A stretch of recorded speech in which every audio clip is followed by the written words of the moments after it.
बिस्मिल्लाहिर्रहमानिर्रहीम। उम्मीद करता हूँ कि तमाम बच्चे खैर आफियत से होंगे।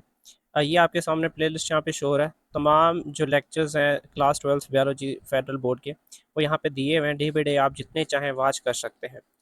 और उसके बाद फर्दर जो आज हमने टॉपिक डिस्कस करना था वो था structure and function of neuron.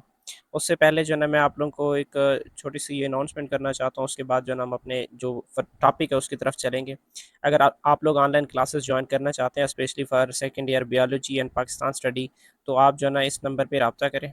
ठीक है, और क्लियरली आप लोगों ने मैसेज करना है कि सर जी हमें ऑनलाइन क्लासेस ज्वाइन करनी है या फिर जो है ना व्हाट्सएप ग्रुप ज्वाइन करना है। ठीक है, व्हाट्सएप जनरल ग्रुप। ठीक है, व्हाट्सएप जनरल ग्रुप ज्वाइन करना है या फिर आप लोगों को जो ऑनलाइन पेड क्लासेस हैं, ठीक है, वो ज्वाइन करनी है। तो इन दोनों के लिए आप लोग मैसेज कर सकते हैं। ठीक है, ऑनलाइन पेड क्लासेस। ठीक है, तो इन दोनों के लिए आप लोग मैसेज कर सकते हैं। चलें जी, उसके बाद फिर फर्दर हम अपने टॉपिक की तरफ चलते हैं। देखें, आज हम लोगों ने पढ़ना था स्ट्रक्चर ऑफ न्यूरॉन। देखें, स्ट्रक्चर ऑफ न्यूरॉन या न्यूरॉन की आप बात कर लें कि ये क्या है। स्ट्रक्चरल एंड फंक्शनल यूनिट है, आपको पता है, ऑफ नर्वस सिस्टम। ठीक है, structural and functional unit of nervous system. ठीक है, फंक्शनल यूनिट ऑफ, ठीक है, यूनिट ऑफ नर्वस सिस्टम। तो ये इसके अगर हम स्ट्रक्चर की बात करें तो बेसिकली पहली बात तो ये कि ये साइज़ में भी चेंज होता है, अलग हो सकता है, और उसकी शेप भी क्या हो सकती है, अलग हो सकती है। और इसके अगर आप बेसिक कंपोनेंट्स की बात करें तो थ्री बेसिक कंपोनेंट्स हैं इसमें। सेल बॉडी है, डेंड्राइट है, और क्या है, axon. These are the three basic component of actually neuron. अच्छा, अब इनिशियली फर्स्ट सेल बॉडी क्या चीज़ है। देखिए, सेल बॉडी जो न्यूरॉन है उसका एक मेजर पोर्शन है, मेन पोर्शन है, जो आपको यहाँ पे दिखाई दे रही है। ठीक है, और इसमें क्या क्या चीज़ें मौजूद होती हैं।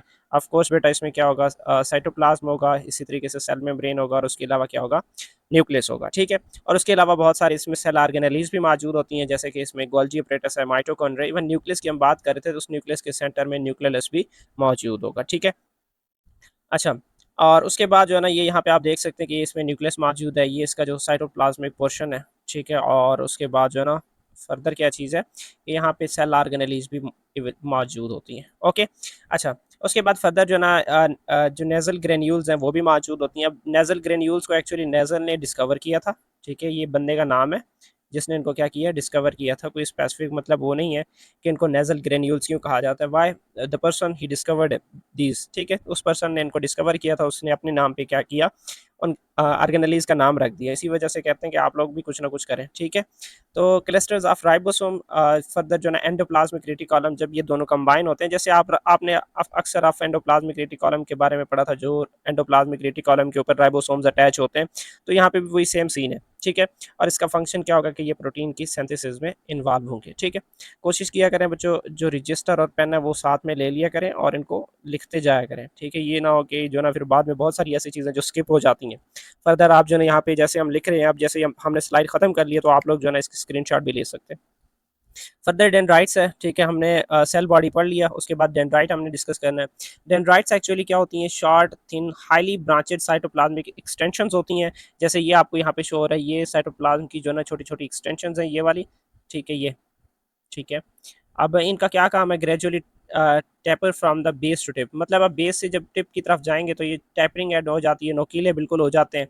अब form the synapses with the axon of another neuron. ठीक है, अब फॉर एग्जांपल बेटा, ये जो है ना कह लें ये एक न्यूरॉन है। ठीक है, और इसकी ये जो ना क्या है, एक्सॉन है ये।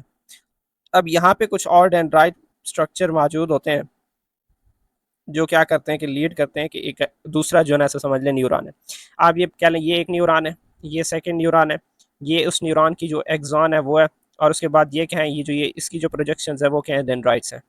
ठीक है, तो अब ये जो डेंड्राइट्स हैं ये किसी दूसरे न्यूरॉन की एक्सॉन के साथ कनेक्टेड होते हैं और वहाँ से जो इन्फॉर्मेशन है वो रिसीव करते हैं।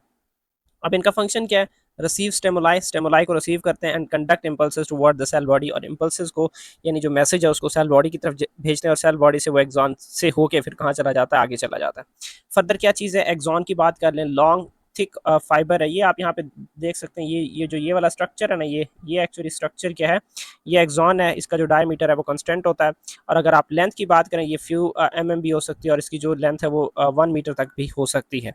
अब जो एक्सॉन है वो ब्रांच भी हो सकती है, अनब्रांचेड भी हो सकती है। अब इनके ब्रांचेस को हम कोलेटरल ब्रांचेस का नाम देते हैं, कोलेटरल ब्रांचेस।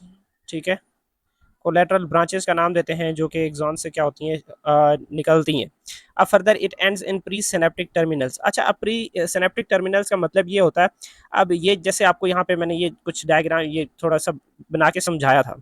अब यहाँ पे दो न्यूरॉन्स की कनेक्शन हो रही है। अब दो न्यूरॉन में से जो फर्स्ट न्यूरॉन है उसकी जो एंडिंग होगी वो प्री सिनेप्टिक होगी, क्योंकि ये इनके दरमियान में गैप बनता है। अब उस गैप में जो ना एक्चुअली केमिकल्स को क्या किया जाता है, ट्रांसमिट किया जाता है। वो केमिकल्स दूसरे न्यूरॉन के रिसेप्टर्स पे जाके अटैच होते हैं, वहां से जाके वो दोबारा जो रिस्पॉन्स है या जो मैसेज है उसको फर्दर जनरेट करवाते हैं। तो ये फर्स्ट जो न्यूरॉन होगा वो प्री सिनेप्टिक हो जाएगा और सेकंड न्यूरॉन क्या हो जाएगा, पोस्ट सिनेप्टिक। और इनके दरमियान में एक्चुअली क्या मौजूद होगा, गैप मौजूद होगा। ये एक्चुअली एक टॉपिक है सिनेप्सिस, आगे है, हम उसको वहां पे भी डिस्कस करेंगे कि इनके दरमियान में यहाँ पे ऐसा समझ लीजिए गैप मौजूद होता है। इस गैप्स को नाम दिया जाता है सिनेप्स का। ठीक है, तो आई होप ये चीज़ क्लियर है कि ये जो एक्सॉन है वो प्री सिनेप्टिक टर्मिनल पे वहाँ पे एंड होता है और उसके बाद क्या होता है, एक स्नैप्स होता है या सिनेप्टिक क्लिफ्ट कह लें, गैप होता है। और उसके बाद उसके साथ फिर फर्दर पोस्ट सिनेप्टिक जो न्यूरॉन है वो मौजूद होता है। ठीक है, मतलब दो न्यूरॉन जब आपस में कनेक्ट होते हैं और उनके बीच गैप होता है, गैप को सिनेप्सिस का नाम देते हैं। फर्स्ट न्यूरॉन को प्री सिनेप्टिक का नाम देते हैं, सेकंड न्यूरॉन को पोस्ट सिनेप्टिक न्यूरॉन का नाम देते हैं। अच्छा, फर्दर क्या है फंक्शन की अगर आप बात करें, ये कंडक्ट जो एक्शन पोटेंशियल है उसको पास करते हैं, carry the signals away from the cell body. के सिग्नल्स को सेल बॉडी से क्या करते हैं कि दूर ले जाते हैं। ठीक है, and to the other muscles या न्यूरॉन्स, जहाँ भी मतलब जो इफेक्टर है या जो आपका नर्वस सिस्टम है, सेंट्रल नर्वस सिस्टम है, वहाँ तक जो मैसेज है उसको ले जाते हैं। फर्दर जो ना आप टाइप्स ऑफ न्यूरॉन की बात कर लें, जो न्यूरॉन की जो ऑफ कोर्स जैसे कि हम बात कर रहे थे कि न्यूरॉन साइज में भी डिफरेंट हो सकते हैं, शेप में भी डिफरेंट हो सकते हैं और उनकी करेक्टरिस्टिक्स भी डिफरेंट हो सकती हैं। फर्दर न्यूरॉन को फंक्शन की बेस पे 3 हिस्सों में डिवाइड किया जाता है। न्यूरॉन को फंक्शन की बेस पे, स्ट्रक्चर की बेस पे भी है, जो कि हमने एक अलग जो ना ऑलरेडी उस पर वीडियो बनाई थी। ठीक है, और वो अपलोड भी कर दी है। तो फंक्शन की बेस पे इसकी 3 टाइप्स हैं और स्ट्रक्चर की बेस पे इसकी जो ना 4 टाइप्स हैं, बल्कि हम इसी इसी अभी पढ़ेंगे थोड़ी देर में।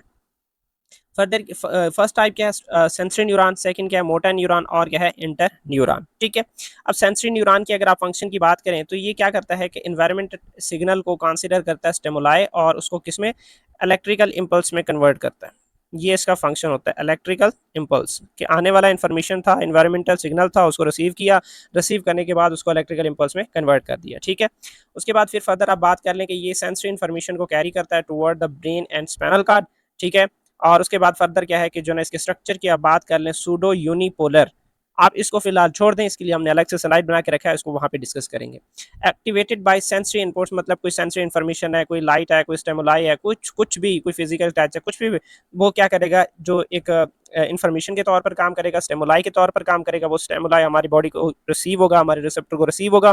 वो रिसेप्टर फिर क्या करेंगे, उस स्टिमुलाई को, उस इन्फॉर्मेशन को क्या करेंगे, इलेक्ट्रिकल इंपल्स की फॉर्म में सेंसरी न्यूरॉन से गुजारेंगे। ठीक है, अच्छा, उसके बाद फिर फर्दर क्या मोटर न्यूरॉन है। मोटर न्यूरॉन क्या करता है, transmit information from brain to effectors. अब एक्चुअली मोटर न्यूरॉन ऐसे समझ लें कि ये इंटीग्रेशन में इन्वॉल्व होते हैं कि पढ़ा भाई मैसेज, मसला क्या है, ठीक है, मसले जो मसला समझ आ गया, ठीक है भाई ये मसला है, इसका ये हल है।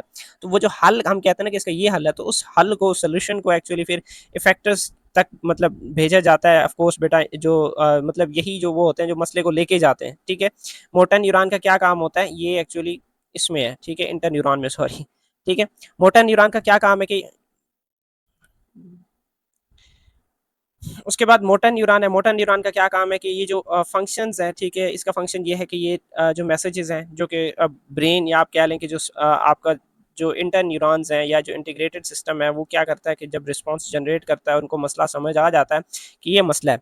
अब उस मसले को क्या किया जाता है कि फिर इस मोटर न्यूरॉन के जरिए क्या किया जाता है, ट्रांसमिट किया जाता है। कहाँ ट्रांसमिट किया जाएगा, इफेक्टर तक, और ऑफ कोर्स बेटा मसल्स या ग्लैंड के पास। अगर मसल हैं तो आपको पता है वो क्या होंगे, कंट्रैक्ट या रिलैक्स होंगे, कंट्रैक्ट या फिर रिलैक्स होंगे।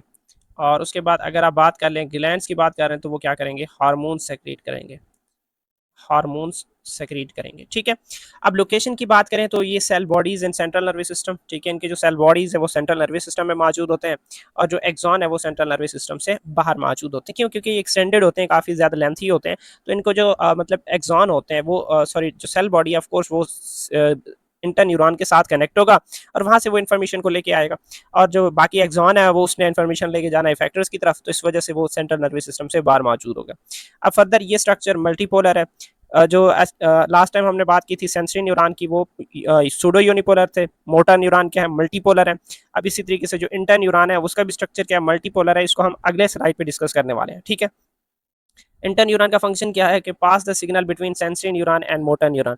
देखें सेंसरी न्यूरॉन से इन्फॉर्मेशन को रिसीव करते हैं, ठीक है, रिसीव करते हैं, रिसीव करने के बाद जब उनको इंटीग्रेशन करते हैं मसला के, वही जो बता रहा था कि मसला क्या है, मसला जब मिल जाता है तो उस मसले की सोल्यूशन को क्या किया जाता है कि मोटर न्यूरॉन के जरिए ट्रांसमिट किया जाता है। अब इनकी लोकेशन कहाँ होती है कि ये बिल्कुल जो सेंट्रल नर्वस सिस्टम है उसमें मौजूद होती हैं, वहाँ पे आपस में जो लोकल कनेक्शन है वो क्रिएट करवाते हैं। Further axon connect to nearby only neurons, ठीक है। अब यहाँ पे इस बात हो रही है कि इसको जो एक्सॉन होते हैं वो जो नियर बाई न्यूरॉन है उनके साथ कनेक्टेड होते हैं, जो ऑफ कोर्स बेटा जो मैसेज है उसको भेजेंगे। और इनके जो डेंड्राइट्स हैं वो क्या होते हैं कि ऑफ कोर्स जो सेंसरी न्यूरॉन है उसकी एक्सॉन से क्या करेंगे, रिसीव करेंगे, ठीक है। अच्छा, उसके बाद फर्दर यही वो जो जिसकी हम बात कर रहे थे कि यूनिपोलर, सोडोपोलर, बाइपोलर, मल्टीपोलर, तो उसको हम यहाँ पे डिस्कस करने वाले हैं, ठीक है। अच्छा, अब यहाँ पे बात हम कर रहे हैं कि जो सबसे पहले आपको पता होना चाहिए यूनिपोलर क्या होता है। यूनिपोलर का मतलब ये है कि सेल बॉडी से सिर्फ एक ब्रांच निकले, इसको नाम दिया जाता है unipolar. Only one process that extend from cell body, कि अगर सेल बॉडी से एक ही प्रोसेस एक्सटेंड हो रहा है तो उसको यूनिपोलर का नाम दिया जाएगा। ये primary afferent of the spinal and some cranial nerves in vertebrates में तो मतलब पाया बहुत कम पाया जाता है, ये ज़्यादातर जो ना इनवर्टिब्रेट्स के सेंट्रल नर्वस सिस्टम में यूनिपोलर जो न्यूरॉन है वो पाए जाते हैं। फर्दर जो सोडोपोलर आप बात कर लें, सोडोपोलर या सोडो यूनिपोलर जो न्यूरॉन है, एक्चुअली इसमें होता ये है कि ये एक ही सेल बॉडी से एक ही ब्रांच निकला है और आगे जाके ये डिवाइड हो गया, तो इस वजह से इसको यूनिपोलर तो नहीं कह सकते, क्यों, क्योंकि आगे ब्रांच हो गया। इस वजह से इसको नाम दिया जाता है सोडोपोलर या सोडो यूनिपोलर। ये यूनिपोलर ही है लेकिन अपीयर्स लाइक बाइपोलर न्यूरॉन, के दिखते बाइपोलर की तरह लेकिन ये यूनिपोलर है। वजह क्या है, क्योंकि ये एक सेल बॉडी से तो एक ही ब्रांच निकली थी ना, वो फर्दर डिवाइड हो गया। Most of the sensory neurons are pseudo unipolar dorsal root ganglia of spinal nerves, ठीक है। जो स्पाइनल नर्व्स है बेटा, स्पाइनल कार्ड से निकलता है, वहाँ पे डॉर्सल रूट गैंग्लिया मौजूद होता है, गैंग्लियन मौजूद होता है, तो ऑफ कोर्स बेटा जो सेंसरी न्यूरॉन है उसकी सेल बॉडी भी वहाँ मौजूद होती है, ठीक है। फर्दर क्या चीज़ है, बाइपोलर है। बाइपोलर में देखें अब ये सेल बॉडी है, अब इस सेल बॉडी से दो ब्रांचेस निकल रही हैं, तो ऑफ कोर्स जहरी सी बात है बाइपोलर होगा। अब two distinct process from one axon one dendrite arising directly from the cell body.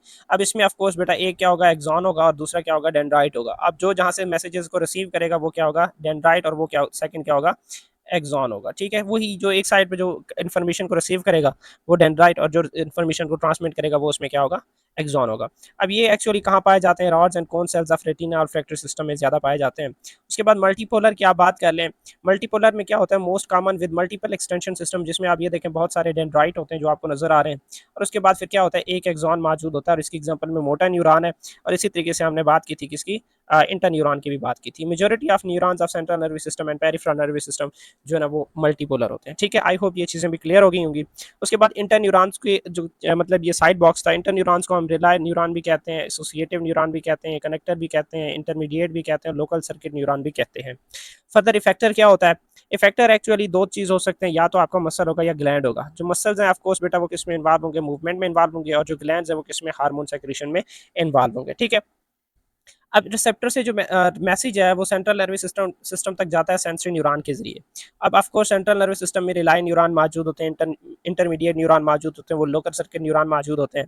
अब उसको क्या किया जाता है, मैसेज को रीड किया जाता है, रीड करने के बाद जो मोटर न्यूरॉन है उनके जरिए जो इन्फॉर्मेशन है उसको कहाँ भेजा जाता है, इफेक्टर तक भेजा जाता है, ठीक है। ये जो है ना हमारा आज का लेक्चर था, इससे रेलिवेंट आई होप कोई क्वेश्चन नहीं होगा। इवन कमेंट सेक्शन आप लोगों ने कमेंट लाजमी करना है, ठीक है। और व्हाट्सएप ग्रुप ज्वाइन करने के लिए आप लोगों ने उस नंबर पे रब्ता करना है। ऑफ कोर्स हर स्लाइड में मैंने दे दिया, ठीक है।